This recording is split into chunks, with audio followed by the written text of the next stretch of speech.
was just about to bang my head like, oh my God, I got another question, only to realize there's a nail here, which I'd never even seen before. I know what you're thinking. You don't need another hole in your head. Well, maybe some of you think that. We got a great question about counting your stitches per side. What does it exactly mean?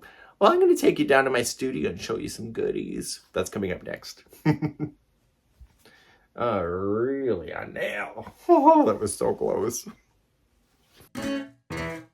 Welcome to my channel, and I'm here to inspire you, give you crochet advice, and help you along with your next project. Well, see, you actually have to put the corner...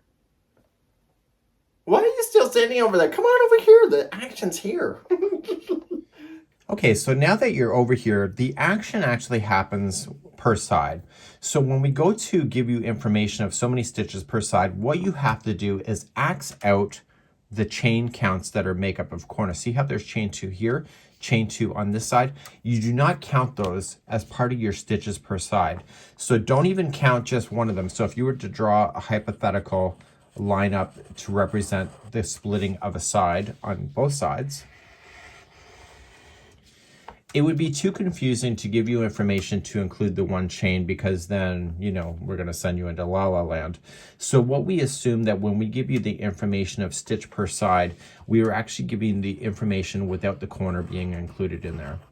So sometimes what we do is we give you a stitch count, something per side, and then we will say that there's so many chain 2 space corners.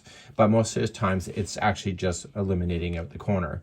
So this would be happening on something like square. So you want to eliminate, this is a half double crochet join, so you're not going to include that either. So you're only focusing on the stitches that are between the corners itself, but not any of the chain spaces that make up a corner. Let me show you another example. So in this bad boy, what we have is we have so many stitches per side. So like we had before, see here, this is a chain 2, this is a corner. So you would have this to this corner.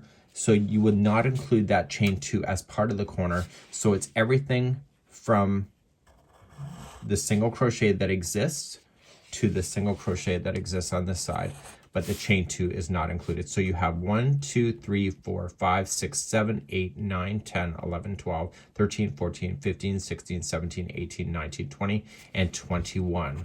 So you have a total of 21 stitches, but normally in something like this that we would write, how many single crochets was there? So there's 1, 2, 3, 4, 5, 6, 7, 8, 9, 10, and 11. So we would write 11 single crochets, and then how many chain 1 spaces? It was 1, 2, 3, 4, 5, 6, 7, 8, 9, 10. So 10 spaces.